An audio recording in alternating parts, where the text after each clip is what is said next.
আসসালামু আলাইকুম, welcome to my channel recipes by South Mom. আশা করি যে যেখানে আছেন আলহামদুলিল্লাহ ভালো আছেন, আমরাও ভালো আছি। তো সবাইকে জানাচ্ছি ঈদ মুবারক। আজকে হচ্ছে নতুন একটা রেসিপি নিয়ে আপনাদের মাঝে হাজির হয়ে গেলাম। অতিথি আপ্যায়ন বা এই গরমে ঠান্ডা ঠান্ডা ফুড কাস্টার্ড খেতে কিন্তু বেশ ভালোই লাগে। তো চলুন চলে যাই মূল রেসিপিতে। এখানে হচ্ছে আমি 1 লিটার ফুল ক্রিম দুধ নিয়েছি, জাল করে 1/2 লিটার করে নিয়েছি। আর 1/2 কাপ চিনি দিয়ে দিলাম, স্বাদ আর কি পছন্দ মতো, আপনারা চাইলে বাড়িয়ে কমিয়ে দিতে পারেন। তো এখানে হচ্ছে আরেকটা বাটিতে আমি 2.5 চা চামচ কাস্টার্ড পাউডার দিয়ে নিচ্ছি। একটু ঠান্ডা পানি দিয়ে গুলিয়ে নিব, আপনারা চাইলে কাঁচা ঠান্ডা দুধটা দিয়েও গুলিয়ে নিতে পারেন। গরম পানি দেওয়া যাবে না, গরম পানি দিলে কাস্টার্ডটা একেবারে দলা পেকে যাবে। তো এখানে হচ্ছে দুধটা ফুটে উঠেছে, জাল হয়ে গেছে। এখন হচ্ছে আমি 1 চা চামচ পরিমাণ গুঁড়ো দুধ দিয়ে দিলাম, এতে একটা ক্রিমি ভাব আসবে। এই তো আরও 1-2টা বলক আসার পরে আমি এখানে কাস্টার্ড মিক্সটা দিয়ে দিচ্ছি। তো দিয়ে অনবরত নাড়তে থাকতে হবে, নয়তো তলানিতে দলা পেকে যাবে। আর কাস্টার্ড পাউডার দিয়ে সাথে সাথে নেড়ে দিতে হবে, নয়তো এক জায়গায় জমাট বেঁধে যায়। তো এই অবস্থায় নাড়া বন্ধ রাখা যাবে না, অনবরত নাড়তে থাকতে হবে, নয়তো দলা পেকে যেতে পারে অথবা তলানিতে লেগে যেতে পারে।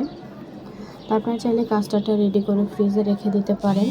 যখন দরকার হবে বা যখন মেহমান আসবে তখন হয়তো ঠান্ডাটা বের করে আপনারা মিক্স করে নিতে পারেন। এই তো কাস্টার্ড মিক্সটা ঠান্ডা হয়ে গেছে। এবার আমি ফ্রিজে 1 ঘন্টার মতো রেখে ঠান্ডা করে নিয়েছি। আর এখন হচ্ছে আমি ফলের সাথে মিক্স করে নিব। যে কোনো ফল আপনারা ব্যবহার করতে পারেন। তো আমি এখানে খেজুর, আঙুর, আপেল আর হচ্ছে কলা দিয়ে আমি কাস্টার্ডটা রেডি করব। যে কোনো ফল বলতে শুধু মিষ্টি যে ফলগুলো হয় ওই ফলগুলো দিয়ে আপনারা রেডি করতে পারেন, কারণ টক ফল দেওয়া যাবে না, টক ফল দিলে কাস্টার্ডটা খেতে ভালো লাগে না। তো এখানে আমি খেজুর দিয়ে দিয়েছি কুচি করে, একসাথে মিক্স করে নিচ্ছি সমস্ত ফলগুলো। এবার আগে থেকে রেডি করা কাস্টার্ডের মিক্সটা ফ্রিজ থেকে বের করে সাথে সাথে আমি দিয়ে দেব। আপনারা চাইলে সব কিছু মিক্স না করেও ফ্রিজে কেটে আর কি ফল কেটে এবং কাস্টার্ডটা রেডি করে রেখে দিতে পারেন, যখন দরকার হবে তখন মিক্স করে নিলেই হবে। তো এই তো সমস্ত কাস্টার্ডটুকু আমি একসাথে ফলের সাথে মিশিয়ে নিলাম। তো রেসিপি দেখতে দেখতে কোথাও কোনো অংশ যদি ভালো লাগে অবশ্যই আমার চ্যানেলটা সাবস্ক্রাইব করে পাশে থাকবেন। আর যদি বেশি ভালো লাগে সবার সাথে শেয়ার করতে পারেন। আজকে যারা প্রথমবার আমার চ্যানেলটি ভিজিট করছেন বা আমার এই রেসিপির ভিডিওটি দেখছেন, যদি কোথাও কোনো অংশ ভালো লাগে অবশ্যই আমার চ্যানেলটা সাবস্ক্রাইব করে পাশে থেকে যাবেন আর একটা লাইক দিয়ে রাখবেন। আর নোটিফিকেশান অন করে রাখলে দেখা যায় যখন আমি নতুন কোনো ভিডিও আপলোড করব আপনারা সাথে সাথে পেয়ে যাবেন আর সময় বুঝে দেখে নিতে পারবেন।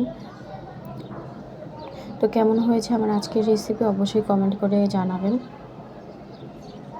আর আমার চ্যানেলের পাশেই থাকবেন।